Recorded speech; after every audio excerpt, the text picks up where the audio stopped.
Well, Matt, we've got a few days to think about the Carlisle game, and it was obviously an enjoyable game at the time, and presumably even you and the players have. I know we look forward all the time, but it's been quite a nice game to look back on earlier this week.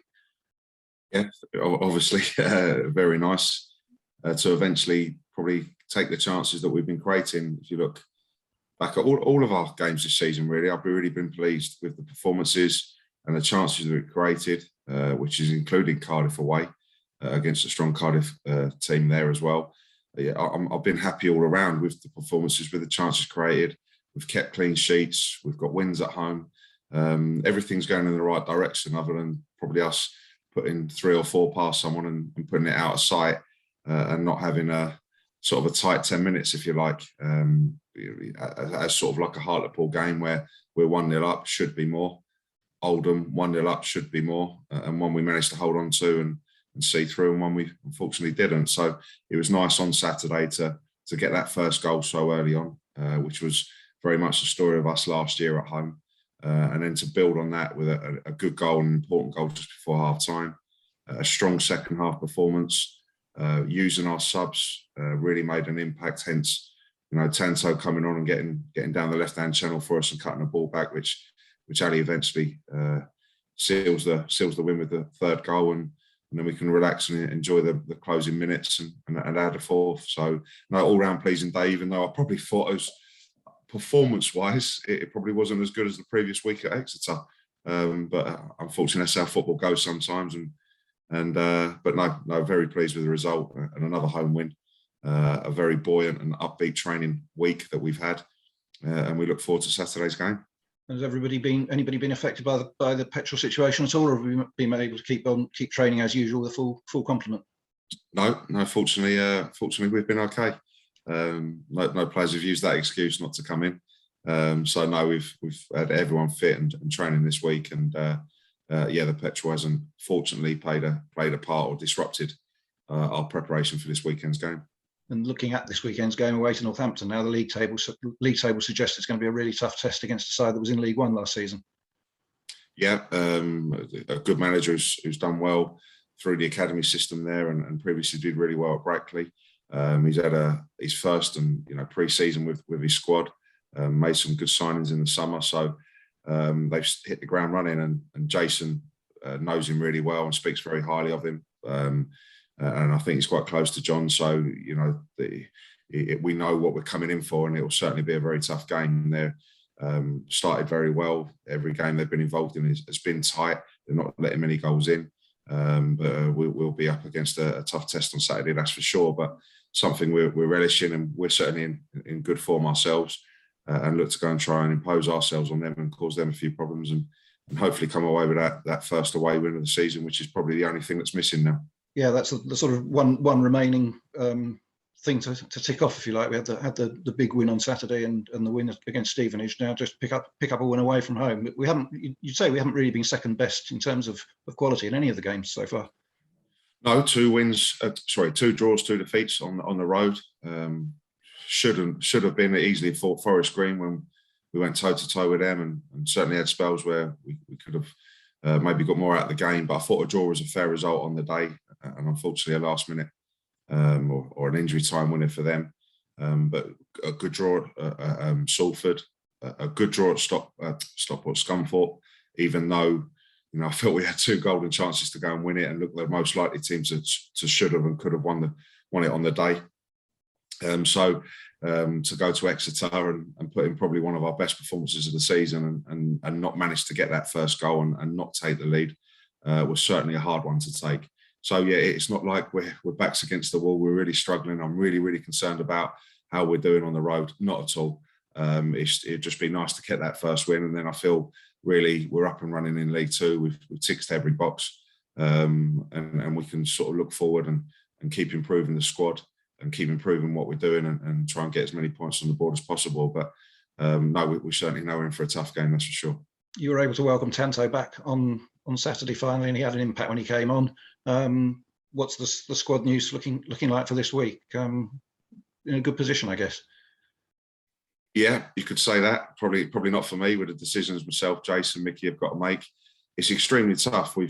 I'm really pleased with the recruitment we've all done, the staff, myself, Jason, the hard work we've put in over the summer with Terry and Mickey, to make sure, like I've said to you in previous interviews, with the transfer window closing, that you never know when you might get hit with your injuries, and make sure we've got the strength and quality and competition in depth to challenge and push every player in every position. And we've certainly got that. We've got 20 plus players, match day squad of 18. I'm very fortunate that I've only got 2 very minor injuries that are just not going to make this weekend squad, which is Brad House and Toby Show Silva. Rest of the squad is fit and ready to go. John Barden's back in training from his hamstring. Kenny Davis and Ricky Corbeau have fully recovered from their COVID that they had. But it just goes to show, when I've got the competition all over, that unfortunately I might even have to disappoint some not being in the starting 11, have to be on the bench, and some certainly have to maybe not even be in the 18 this Saturday. But like I stressed to the squad, it's a long season. There'll be many twists and turns, form, injuries, breaks where they might be in the team, out of the team. We've got 4 Tuesdays out of 5 coming up. So I know the squad is going to be fully used over this period coming up. So it's good in one way, but it's tough decisions that we staff have got to make. But it's always an honest one, and one that goes and to try and get that result Saturday, both from the starting 11 and from the bench. You just preempted the next question, actually, because I was going to say next week is the last midweek when we don't have a game, probably I think until November, with the Colchester game being rearranged for the last week of October. So going Saturday, Tuesday for 3 weeks at least is going to be a tough ask for the whole squad. Yeah, and that's why we've recruited, why we have to get one through those periods, plus through the injuries, and to have the competition. So we're coming up to a busy period.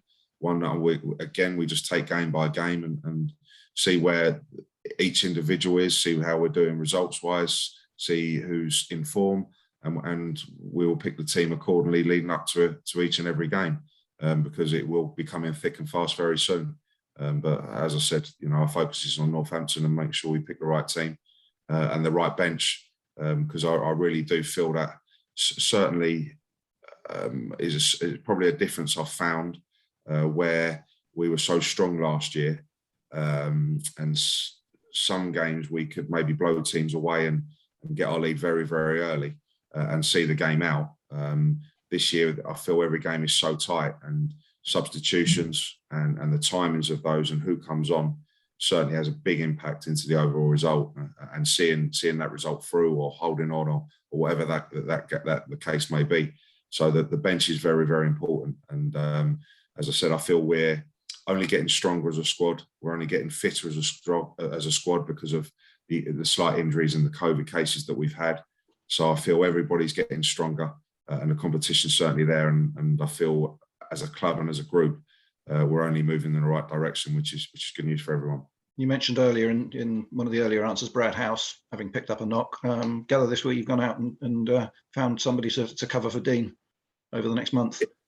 Yeah, just to sign Harry Palmer on a 1 month contract. Brad's just got a very minor hamstring strain. We're not sure exactly how long he's going to be. He's not available for Saturday's game. So Harry to come in, who Andy Little, our goalkeeping coach, knows very well. He's got good experience, good age. He's been around the top end of non-league, so he knows what it's all about. And he'll just sign a month's contract for us and see where we go in a month's time. And to add to your selection questions, Adam Lovett, I gather, has returned from Tunbridge this week. Yeah, he has. He had a very good month there, played a lot of games and did very well. Just speaking to Steve McKim there, the way it goes, unfortunately they haven't got a game for 3 weeks, so it wouldn't make much sense him going there for extending for another month. So we'll see. I've had a little bit of interest in Adam, and whether he'll go back out on loan next week, I'm not too sure yet. Or it might be that he will return to Tunbridge in a few weeks' time. But again, someone who's certainly in the mix and did well in his debut at Barnet last game.